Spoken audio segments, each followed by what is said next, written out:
आदाब नाजरीन, आप देख रहे हैं गुलिस्तान न्यूज। अभी तक का उर्दू खबरनामा लेकर मैं आपका मेजबान गौहर कुछी आपकी खिदमत में हाजिर। तफसीलात से पहले सुर्खियों पर एक नजर। शिमाल मशरकी इलाकों में बनाए जाएंगे वाइब्रेंट बॉर्डर विलेज। साबिका हुकूमत की गलत सूझ से इस सरहदी इलाकों में न हो सकी तामीर और तरक्की, पीएम मोदी। डेमोक्रेटिक आजाद पार्टी ने कांग्रेस पर साधा निशाना। जम्मू कश्मीर में कांग्रेस लीडरान कई घोटालों में है मुलविस। एनआईए और सीबीआई से कराई जाए जांच। ओल्ड पेंशन स्कीम की बहाली और ट्रांसफर पॉलिसी को यकीनी बनाने का मुलाजमीन का मुतालबा। यकम और 2 जनवरी को जम्मू में होगा मुलाजमीन का 2 रोजा एहतजाज। त्राल के लोगों ने इंतजामिया के खिलाफ नाराजगी का किया इजहार। खानकाए फैज़पना का काम 25 साल बाद भी तशने तकमील। 2017 से कैफेटेरिया भी न हो सका मुकम्मल। और गांदरबल के लोगों ने टाउन प्लान पर जताए एतराजात। कहा टाउन प्लान मंजूर नहीं। लोगों ने आला हुकाम से मुदाखलत की अपील।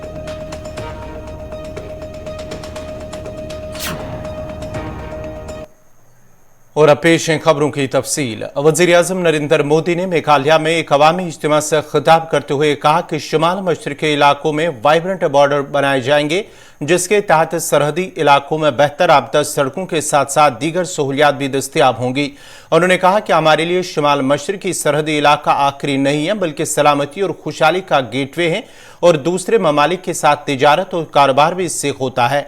साबिका हुकूमत पर हमला करते हुए पीएम मोदी ने कहा है कि साबिका हुकूमत तवील अरसे से सोच रहा है कि सरहदी इलाकों में तरक्की होगी, राबता बढ़ेगा तो दुश्मन को फायदा होगा, जो कि गलत सोच थी। और पिछली हुकूमतों की इस सोच की वजह से शिमाल मशरक़ी समेत मुल्क के तमाम सरहदी इलाकों में राबता बेहतर न हो सका।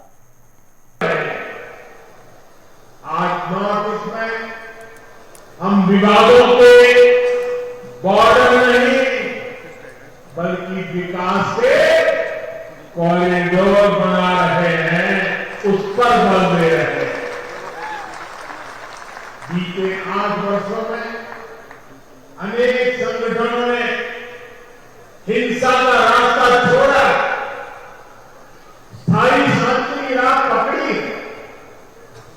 नॉर्थ ईस्ट में अफवाह की आवश्यकता न पड़े, इसके लगातार राज्य सरकारों के साथ मिलकर स्थितियों को सुधारा जा रहा है। यही नहीं, राज्यों के बीच सीमाओं को लेकर भी दशकों से जो विवाद चल रहे थे, उनको सुलझाया जा रहा है।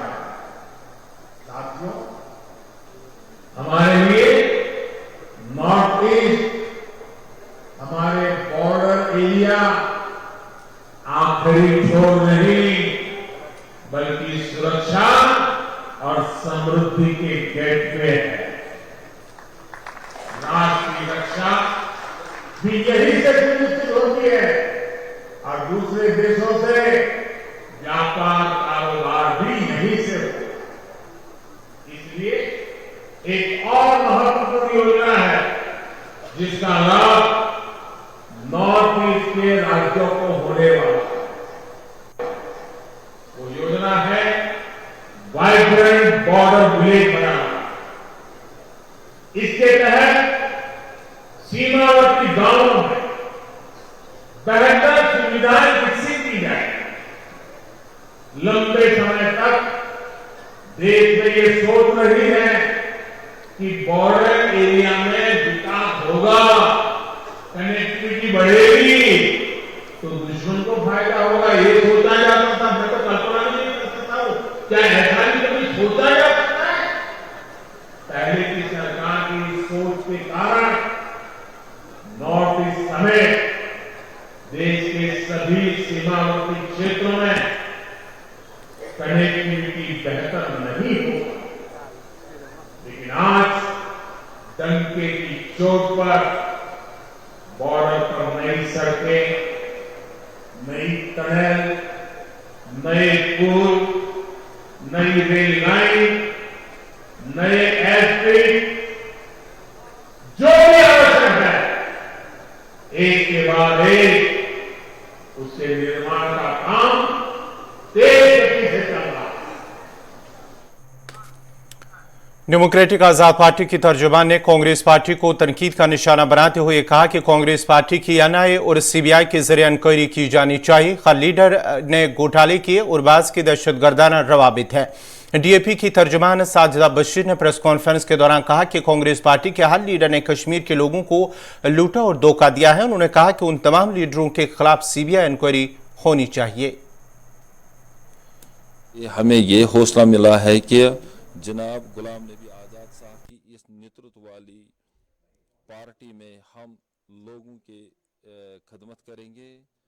5 अगस्त 2019 से लोग बिल्कुल दलदल में हैं। तो हमें प्रूव करने की जरूरत ही नहीं है। जो भी है ये आप सबको पता है, मीडिया को सबको पता है कि ये इन्होंने किया हुआ है। ये तो नहीं वो कर सकते कि डिनाई कि नहीं जी मैंने आईडी कार्ड्स नहीं बनाए हैं। ये नहीं बोल सकता है वकार रसूल साहब, ये नहीं बोल सकते कि मैंने हवाला किया हुआ है या नहीं किया, क्योंकि हम लोग कुछ भी नहीं चाहे। अगर वो नहीं किए हैं तो वो प्रूव क्यों नहीं करते। हम तो एनआईए से सीबीआई से रिक्वेस्ट कर रहे, प्लीज प्रूव इसको ना कर ले। अगर उन्होंने वो इसकी जांच पड़ताल तो करे। ये ऐसा क्यों नहीं, we are requesting to CBI NIA इसका प्रूफ चले, क्योंकि हम लोग चाह रहे हैं कुछ भी नहीं। अगर वो लोग क्लीन चिट है, वकार रसूल साहब इतने क्लीन एंड क्लियर इंसान है कि जिन्होंने कुछ भी नहीं किया है, जिन्होंने कार्ड्स पे साइन नहीं किए हैं, जिन्होंने हवाला नहीं किया है, तो फिर वो चुप क्यों बैठे इस बात पे। आज तक वो बोल क्यों रहे हम लोग जिन पे केस करेंगे, वो करते क्यों नहीं है। करे तो सही, ऐसा नहीं है कि वो बहुत खाली बोल रहे, क्योंकि वही चुप के बैठेगा जिसने कुछ किया नहीं किया हो। उन्होंने जब तक कुछ किया नहीं है इस पे वो चुप क्यों बैठे हैं। परसों से तो इतना बोल रहे थे, शोर शराबा मचा रहे थे, वो जी ये जी ऐसे जी, आजाद साहब अच्छे लीडर नहीं है। आज वो चुप कैसे बैठे हैं, तो बोल दे। नहीं तो हम लोग रिक्वेस्ट कर रहे हैं आईबी से भी और एनआईए से भी, please go on the verification and go on the ground. We want a proof for this. हमें चाहिए इसकी, हमें चाहिए, क्योंकि अगर ऐसे लोग ये जो कर रहे हैं तो यहां बर्बादी करने वाला कोई नहीं है। यहाँ के ऐसे लीडर है वकार रसूल साहब, बाकी में आमिर रसूल क्या बोलते हैं, सॉरी शेख आमिर साहब क्या बोल रहे हैं, ये शायद उनका ही है। दिस आई थिंक, मुझे लगता है ये उनकी हो, जब उनको जेल भी हो गई थी इसके लिए और आईबी इन्वेस्टिगेशन भी हुई थी एंड चार्जशीट निकला है। आमिर साहब जरा अपने करतूतों पे ना नजर मारिए, हुआ क्या है। एंड जो ये जिस लड़की से इसने इतने पैसे लिए हैं, रुपिंदर छाला एंड उर्फ रूपा छाला, डॉटर ऑफ निर्मल सिंह, जो तिलक नगर दिल्ली की थी, जिसे इतने पैसे लिए हुए हैं कि वो it is written 10 to 11 lakhs from हर बिजनेस अकाउंट। ये क्या, ये झूठ है। तो it means government of India भी झूठ है, इनके सामने तो सारी दुनिया झूठ बन जाती है। एंड ये सारे के उल्टे फुटे जो कितने ना ऐसी कहानियां बनाते हैं। All India old pension association United front के बैनर तले जम्मू कश्मीर के मुख्तलिफ अजला में सरकारी मुलाजमीन एहतजाज कर रहे हैं। सरकारी मुलाजमीन ने जम्मू कश्मीर लेफ्टिनेंट गवर्नर मनोज सिन्हा से न्यू पेंशन स्कीम के बजाय ओल्ड पेंशन स्कीम बहाल करने की अपील की है। मुलाजमीन के मुताबिक न्यू पेंशन स्कीम मुलाजिम मुखालिफ पॉलिसी का नतीजा है, जिसकी पहले से मुलाजमीन मुखालफत करते आए हैं। मुलाजमीन ने कहा कि यूटी इंतजामिया को ओल्ड पेंशन स्कीम को खत्म करके सरकारी मुलाजमीन के साथ इंसाफ करना चाहिए। मुलाजमीन के मुताबिक पेंशन सरकारी मुलाजिम को बुढ़ापे का सहारा होता है, इस सहारे को छीन लेना मुलाजमीन के साथ नाइंसाफी है।